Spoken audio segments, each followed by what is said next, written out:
Chapter 15:14. A Nameless Way of War. It is not the purpose or mission of the Nameless Ones to use their abilities to fight on behalf of the colony. Formed by a cadre of dedicated, some would say fanatical, ants of all castes, with the guidance of the Shadow, their stated goal has always been to enforce the will of the eldest upon those who insufficiently respect it. Within the colony, there is no infraction more common than failing to abide by the regulations regarding rest. To ensure that the directives of the oldest amongst the ants are followed, they have developed a frankly quite astonishing network of infrastructure, spies and capabilities. Members of the colony are regularly abducted, mid-sentence, vanishing into the shadows so quickly it appears as if they just disappeared, only to appear again the next day, well rested, polished, fed nutritious food and meticulously groomed. There have been few occasions when these remarkable capacities have been put to use in warfare. Though it should be noted that, when they are, it is to devastating effect. Excerpt from Secrets of the Colony, by Rathwin Werelose. The Nameless One watched the fighting unfold from within the shadows. She couldn't see, not exactly, but being connected to the mana-filled pools of darkness provided a window for her mind, and she saw everything. The Krath were canny fighters, cautious and calculating on the defense, but savage and decisive on the offense. Yet, having their own shadows turn against them had rattled the slugs.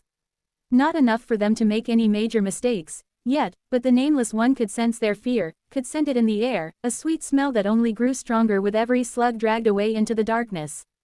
The human appeared beside her, crouched down in the world of shadow, his axe at his side. Nameless One, he signed to her, it looks like they seek to destroy the root. The snail monsters are being primed to fire. Indeed, she could see that this was true. The slugs had reinforced their tamed monster handlers and chased away the shadows. No longer harried by the darkness, the snails were being fed on the plentiful mucus still clinging to the walls of the heart, condensing it within their bodies. She judged they wouldn't have nearly enough fuel to bring out the creatures' full potential, but it was likely they would succeed in their intention. She signed as much to the human, and he frowned, puzzled. Shouldn't we stop them? He signed. We do not need to win every fight in order to win the battle, she replied to him. They focus on the root, but it is not the thing that will bring victory. The human considered these words, extending his own senses throughout the shadows, trying to feel out the state of the field. The vents, he eventually signed. The Nameless One nodded, pleased. So long as the vents continue to pour out the cleansed mana, we will win. When the heart is filled with it, how can the Krath fight back? They cannot. The two of them watched as the slugs desperately fought to protect their snails while the shadows darkened around them. With every passing moment, the safe zone within the heart expanded, bringing the guardians and the ants that little bit closer. Soon, there would be nowhere left for them in the lower chamber. The snails sucked in all the sludge they could reach, their shells glowing a bright orange color as they condensed it down to pure fifth stratum mana. Watching from the shadows, the Nameless One and the human observed as the snails coordinated their assault, launching a sequence of deadly blasts that smashed into the root with tremendous force. Even within the shadow, the Nameless One was able to hear the furious rattling of the mother tree as her root burned and melted. Under the concentrated acid, despite the efforts of the ants, they were unable to prevent the hollow root from collapsing. In order to prevent the spread of corruption, the mother tree was forced to cut it off from the rest of her network. No more ants would be able to enter the heart using that method, a small victory for the Krath, no doubt. Indeed, as the Nameless One watched, the slugs seemed to celebrate, revealing their fangs in savage grins as they moved to resume their assault. The scent of fear had become muted in the face of the Krath's growing confidence. Perhaps they believed they would be able to defeat the number of ants currently in the heart, or perhaps having something finally go their way had gone to their heads. As the slugs spread out and took positions around the upper reaches of the chamber, the Nameless One clacked her mandibles with satisfaction. They found safety in numbers, but have so readily thrown it away, the Nameless One signed. It appears as though some lessons must be taught multiple times before they will properly sink in. The human nodded. I will go back to work, he replied, before slinking away into the darkness. There would be a lot of work for the Nameless Ones before this battle was done. Expanding her senses, she checked the strength of the shadow mana around her. The shadows were vulnerable to the mana of the fifth, and they wouldn't be able to maintain this level of activity for much longer. However, there would be enough in reserve to do what needed to be done. Looking down, the Nameless One looked at the eldest, bore witness to the titanic struggle going on within. It was time for her to become involved more directly. The Krath could not be allowed to spread themselves so thinly. Only when they were terrified and clumped would Solent be able to execute her plan. Silently, the Nameless One sank into the darkness and vanished. Chapter 15 Fungus Fight. Leroy was enjoying the battle, an emotion she usually didn't get to experience. For the most part, the Immortals didn't get to fight like this. They usually charged until they got bogged down, then slugged it out with whatever they were against, right up until their Phoenix fire organs kicked in and healed them, allowing them to get stuck in all over again. At this point, most opponents found they'd had enough. The unusual terrain in the heart, along with the massive weight of the Immortals' armor, meant that they were fighting in very short bursts, followed by a great deal of climbing. Was the climbing all that enjoyable? No, of course not. Leroy was on her third climb at the moment, and her poor legs were struggling. Yet, she was still having a good time. After all, there was something about throwing herself at an enemy, dragging them from their perch and pulling them down to their doom. Then doing it again, and again. By this stage, the joints in her legs were aching fiercely, but the pain in her limbs was not enough to stop Leroy from doing what she loved, and she knew the rest of the Immortals felt the same way. Cleansed mana continued to fountain out of the vents, filling the heart, and the Krath were being forced higher and higher. It wouldn't be long until they were out of this chamber entirely. Leroy supposed that was a good thing, but she couldn't help but feel a little cheated that they were getting further and further away. The fall was more exhilarating the higher up she started, but the climb back up was only getting longer. "Hurry sister rrrrrr," a falling immortal called out to her as she plummeted from above, a thrashing beast trying to throw her off. "I'm working on it," Leroy grumbled, hauling herself up another few meters. She should have worked on her grip skill a little more. How was she supposed to know that she'd be required to climb while wearing full armor? "I don't suppose you feel like helping?" she asked her fungal passenger. The zombie fungus didn't respond, not that she'd expected it to. In truth, Leroy wasn't entirely sure how it worked. Clearly the fungus had some sort of mind of its own, otherwise how could it take over when she died? They were in some sort of symbiotic relationship, but how much they could actively cooperate, she didn't know. The fibers that had spread throughout her body and carapace didn't impede her in any way. In fact, they seemed to have strengthened her, if anything, but she couldn't actively command them to do anything. She did have a sense of the spores that had been spread all through the heart, however. They clung to every enemy now, subtly sapping their strength, ready to be recalled once she died. It gave Leroy an odd sense of comfort, knowing that she could go all out, even to the point of death, and still her body would fight for the colony. The final twinge of guilt for disagreeing with the eldest that she may have felt when stuffing herself into the waiting maw of an enemy monster was now gone. A freeing sensation, step by painful step, she continued to claw her way up the wall of the heart. It was taking time, but she was getting closer. She could already see her target. Those snails had been a right pain in the backside, taking potshots at the Immortals as they climbed, and they'd combined their efforts to smash the root not long ago. One in particular, fatter than the others, had caught Leroy's eye. Her aim was to climb above it, then launch off the wall and carry the creature off its perch. The two of them would fall hundreds of meters down to the rising liquid mana, thrashing and fighting each other the whole way down. It would be glorious. All she had to do was get there. A few more painful steps and Leroy halted, digging her mandibles into the wall as she shook out her legs one at a time, trying to loosen up her joints. Interestingly, she didn't even consider taking her armor off. It was almost a part of her at this point, just as much as the fungus was. The sludge barrage came as a complete surprise to Leroy. She'd made herself a stationary target, and probably should have seen it coming, perhaps she was a little too comfortable. Regardless of the reason, several of the snails targeted her with a devastating barrage, and Leroy was caught entirely unawares. The searing acid and corrupting mana ripped into her body, leaking through her armor and nearly knocking her clear off the wall. If she hadn't locked her mandibles in the flesh, she would have fallen, which may have saved her as the cleansing mana below would have washed away the corruption. But it was not to be. Leroy held on as long as she could, but she could feel her life fading, her thread being pulled so thin it was about to snap. There was nothing she could do. As she drew closer and closer to death, she could feel something stir within her. The zombie fungus was coming alive.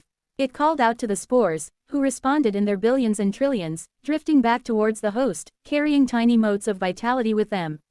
As she faded into oblivion, Leroy could feel the fungus rise to full wakefulness, turning its alien savagery against the filth that had dared to invade the host, pulling the body back together and driving out everything that contaminated it. And then, she was gone. Chapter 15-16, Submerged. Alright, this is getting silly. How much of this liquid mana did Solent make inside the fortress?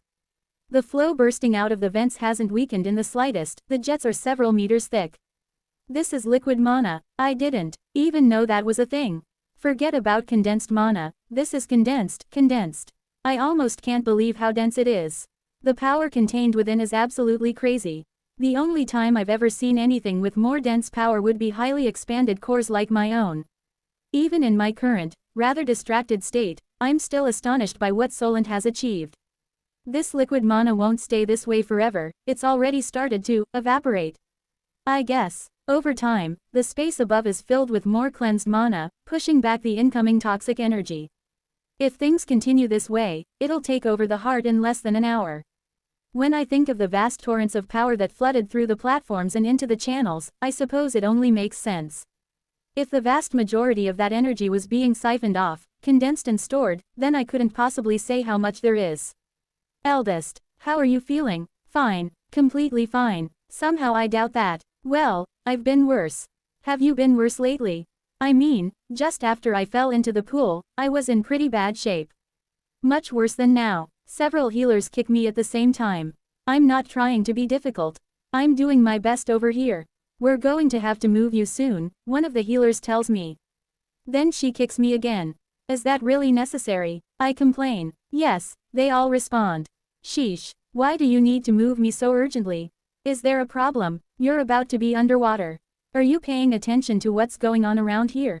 To be fair, I do have other things I need to be worrying about. I'd say 98% of my brain power is currently devoted to the containment of the toxin. My brains are all running at full steam, the constructs spinning as fast as they can, turning their strength inwards, trying to unravel the insidious energy within my body. Lousy ancients and their unfair, lousy powers. First the call, a chain snapped shut around my neck, then Arcanatum being a massive pain in my thorax, and now this. I'm half tempted to go down to the middle of the dungeon and give them a piece of my mind. How are you going to move me? I think I'm a bit too heavy for you, I point out. As much as I would like to see the healers try and lift me, I don't want to see them hurt themselves. I can't begin to imagine how much they would complain about the extra work. We have found another way to move you. Are you going to answer the question now? How are you? Honestly, I don't particularly want to answer now. I don't even know what answer they want to hear. I'm not well, I hazard. A barrage of kicks rain down my carapace. We know that. Answer the question. I'm trying, damn it. I almost wish they hadn't learned to avoid hitting me with their antennae, since my carapace is much too hard for them. Hey there, senior. How are you? Oh great, Brilliant is here. I didn't even notice her pop into existence on top of my back.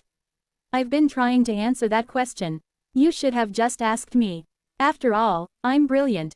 Yes, thanks for that. If Brilliant is here, does that mean? Ah, Nards, are you going to try and do a weird teleport thing again? I hate that. Not quite, Brilliant laughs. If I tried to do that here, the two of us would be toxified before we got more than a kilometer. Toxified, is that a word? It must be, since I used it. After all, don't even, we get it. So if we aren't getting blipped from one place to another, then how are you going to move me? Little bit more of a complicated process. We've done a little work using shadow mana, and the mother tree is helping us create pockets of darkness. I can blip you from one to the next, but it'll take a little time. Moving you and the healers at the same time is going to take a lot, so we are going to need breaks. We are going to need breaks. Isn't it just you? That's impossible. I'm Brilliant. Right, of course. I can't help but look up. The battle is still going on up there, the colony is fighting, and here I am sitting on my backside. It's not how I wanted this to happen. Chrysalis, Tiny and Nvidia are there, doing their best to keep me and the others safe. At times like this, I really feel the weight of my mistakes and poor decisions. Brilliant notices how distracted I am, and she laughs before shooting me down with characteristic bluntness. You're just in the way right now, senior.